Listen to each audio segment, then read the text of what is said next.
महाराष्ट्राचा। नमस्कार, मी सुद्धा संध्यालामध्ये आपलं सगळ्यांचं स्वागत। पंतप्रधान नरेंद्र मोदींना 100 शहरं आणि काही गावे स्मार्ट करायची आहेत। सासवडला स्मार्ट सिटी करण्यासाठी माजी आमदार संजय जगताप झपाट्याने काम करीत असून हे स्वप्न जवळ आहे।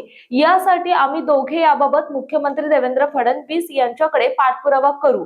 सासवडला प्रत्येक हवी असणारी गोष्ट पूर्ण करण्यासाठी आम्ही कटिबद्ध आहोत, असे स्पष्ट करीत भाजपाचे प्रदेशाध्यक्ष आमदार रवींद्र चव्हाण यांनी यासाठी सासवडकर नागरिकांनी नगराध्यक्ष पदाच्या उमेदवार आनंदी काकी जगताप यांसह सर्व 20 उमेदवारांना विक्रमी मतदान करण्याचे आवाहन केले।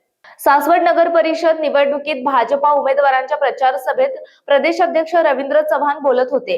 या प्रसंगी आमदार योगेश टिळेकर, आमदार विक्रम पाटील, माजी आमदार संजय जगताप, प्रदेश सरचिटणीस राजेश पांडे, जिल्हाध्यक्ष चंद्रशेखर वडणे, शहराध्यक्ष आनंद जगताप उपस्थित होते। आमदार योगेश टिळेकर यांनी आपल्या भाषणात दिवंगत आमदार चंदूकाका जगताप यांच्या राजकीय, सामाजिक आणि विकासाची परंपरा माजी आमदार संजय जगताप पुढे चालवत आहेत।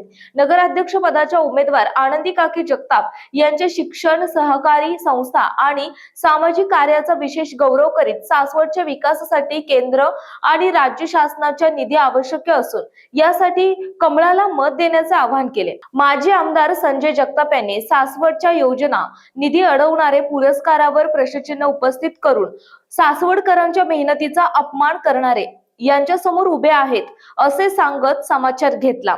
मुख्यमंत्री देवाभाऊंनी आता या योजनांना रिटेंडर करून मंजुरी दिली असून त्याचबरोबर रस्त्यांबाबत डीपीआर तयार केला असून या माध्यमातून भुयारी गटर, पाणी, घरगुती गॅस, भूमिगत विद्युत वाहिनी आणि सिमेंट कॉन्क्रीटचे रस्ते होणार असल्याचे सांगत सासवडचे सिंगापूर करण्यासाठी भारतीय जनता पक्षाचे उमेदवार निवडून देण्याचे आवाहन केले आहे।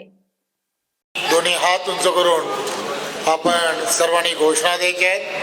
बोला भारत माता की जय, भारत माता की जय, वंदे मातरम, वंदे मातरम, भारतीय जनता पार्टीचा। खरं तर माझ्या अगोदर माझे मित्र संजयजी आणि सर्व उपस्थित सर्वांनी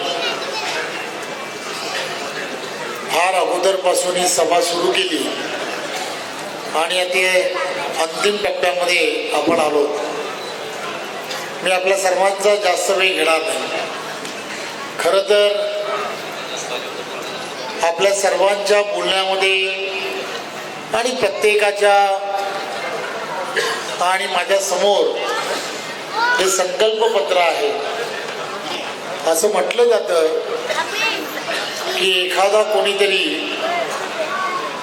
सत्यनारायणाची पूजा जो सांगत असतो त्यावेळेला त्या ठिकाणचे असणारे जे सत्यनारायणाची पूजा सांगत असतात आणि मग त्याला आपण असं म्हणत राहतो की त्यांनी जे सांगितलं की आपण म्हणायचं मम, बरोबर ना?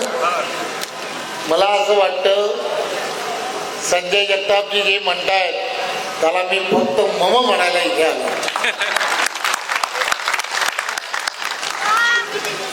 माझा फार चांगला मित्र आहे आणि खरं तर जे आता इथे घडतंय सासवडकरांवरती जो अन्याय होतोय त्याला जबाबदार पण तोच आहे। मी मस्करी करत नाही। सभागृहामध्ये बरेच वर्ष बरोबर होतो, चांगले मित्र लॉबीमध्ये एकत्र जमतो, गप्पा मारायचो। काकी याला रोज सांगायचो चुकीच्या पार्टीत आहेस।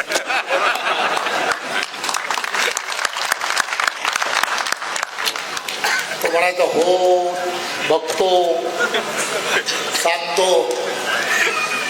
एकदा तर वारीच्या वेळेला पुलाच्या उद्घाटनाच्या अगोदर पुला उद्घाटन तूच कर, पण बाबा रे जरा लवकर विचार कर। विचार काही केला नाही। नातेवाईकांवरती डिपेंड राहिला. काकी खरं ना, आणि गडबड झाली. खर तर हे सर्वच्या सर्व सांगण्याचं कारण काय, मी फार कमी लोकांच्या पाठी लागतो की बाबा रे, हे चांगल्या विचाराची माणसं ही आपल्या विचाराबरोबर जोडली गेली पाहिजे असं वारंवार वाटायचं. त्यामुळे याला नेहमी असं सांगायचो, ये ना रे बाबा, चल आमच्या बरोबर सहप्रवासी हो. परंतु काही मध्यंतरीच्या काळात फार प्रयत्न करून एक दिवस नाश्ता करायला घरी गेलो आणि बाबाने एकदाचा काही त्याने असं म्हटलं की हो बाबा, मी यायला तयार. आणि सर्वात चांगलं काय की जो व्यक्ती पत्रकारिते मोठ्या संख्येने आहेत, प्रत्येक जणाला असं वाटतं की प्रवेश करायचा तर कोणाच्या हस्ते करायचा. मी त्याला म्हटलं की बोला तू सांग, तर मला कोणाच्या हस्ते प्रवेश नको, मला भाजपात यायचंच आहे. परंतु जेव्हा कधी माझा प्रवेश करायचा आहे त्यावेळेला पुरंदरमध्ये येऊन करावं लागेल, एवढीच माझी अट आहे. मी विचारलं की बाबा रे असं का, तर त्यांनी असं म्हटलं